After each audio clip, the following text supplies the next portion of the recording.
Let's start with the caliper mounting bolts. They're 14 mils top and bottom. You got those loose.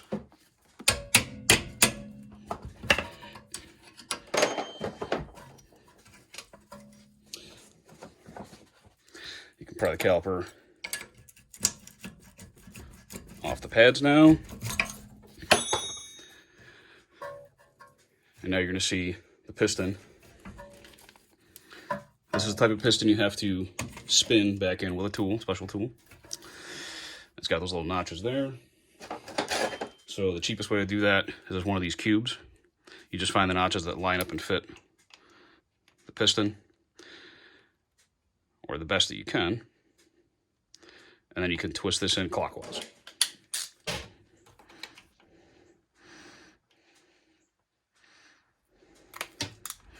So you're pushing as you're twisting.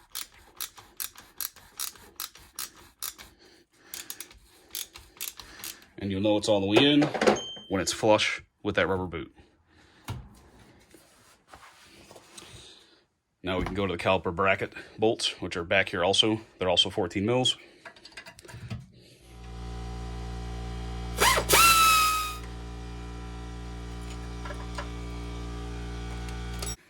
So with the caliper off, next step is you got to remove these two retaining screws.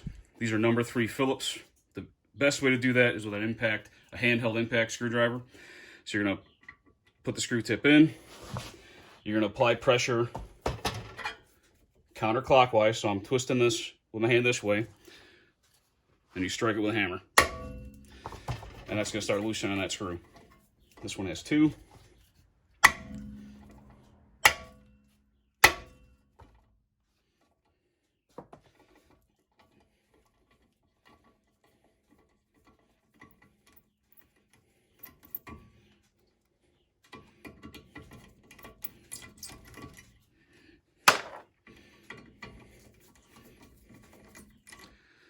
Okay, so with those screws out, it's just a matter of getting this rotor off the hub. This one's pretty wrecked, so just smack it until it comes loose.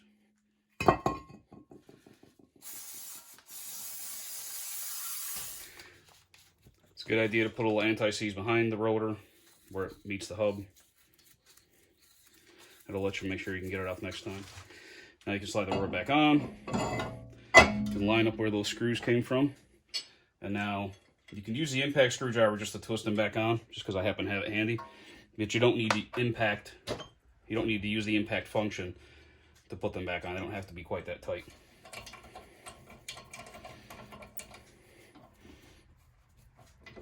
Okay, so now you got the caliper bracket out. You're gonna start by pulling out these caliper slide pins. Hopefully they'll come out easy for you. One of these has a rubber boot on it. You want to make sure you keep that in the same spot, so I'll just pull these out one at a time. Wipe off the old grease, spray a little brake clean, or some other type of cleaner. I'll spray a little in the bore.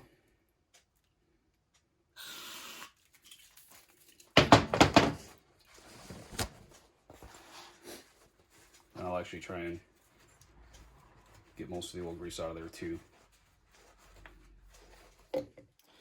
Apply some fresh caliper grease. It's different than anti-seize. Slide that in, make sure it still moves freely. Repeat that process over here, and then we'll show you the next step. Okay, so this car comes with these little metal clips on the back of the pads. They just go into these little holes. The kit that I bought doesn't have those holes in the pads, so we're going to omit those when we reinstall. But this is how you take those out. So now you gotta get the pads out of the bracket. These are stuck in there pretty good. Get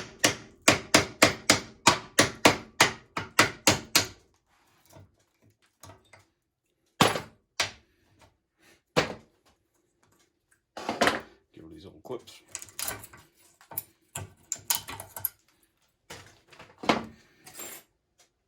Now we're gonna wire brush.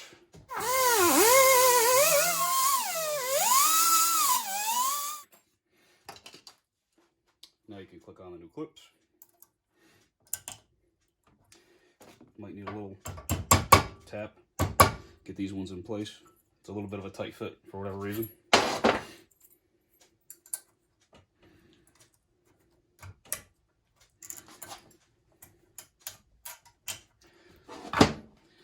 And there's little fingers here that go out. So you want to get those pressed up all the way. Make sure this thing's totally seated all the way in on both sides. Because that's the only way your pads are going to fit the best that they can.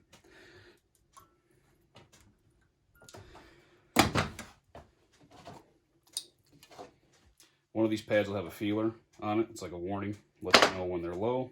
That pad's going to go on this side, which is the inside of the wheel. Okay, so the next step I'm going to take is, these aren't fitting quite right, and sometimes that happens.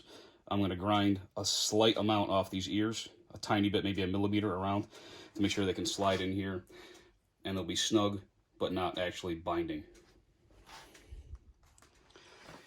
Okay, so I slightly trimmed the ears of these pads like I was telling you. So this is how they should fit. You should be able to move them by hand. They should move smoothly.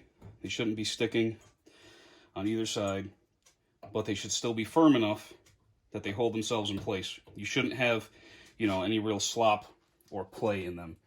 They should slide in those nice and smooth. So that's how you prep for that. And then we'll go back to the wheel now.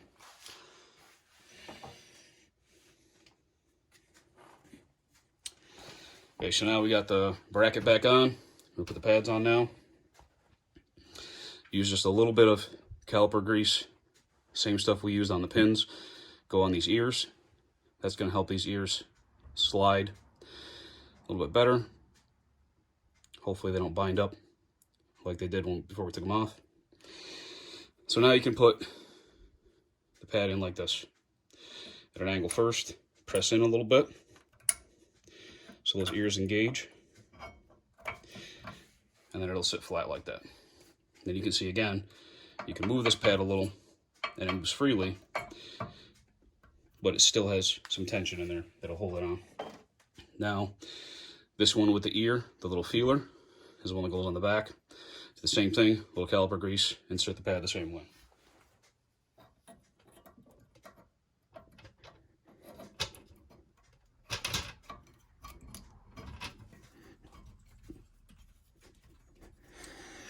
And I like to use a product like this, and that goes on the surfaces, the back surfaces of the pads.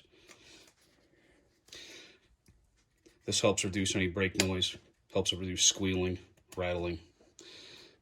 It dries to a rubbery consistency, and it gives a little bit of adhesion to the pads, to the caliper itself.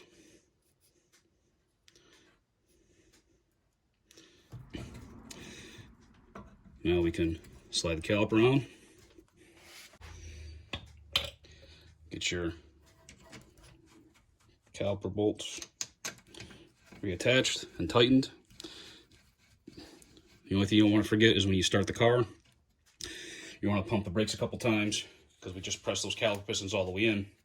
You're going to have a soft pedal at first, so don't forget to pump the brakes before you go anywhere. And that's it.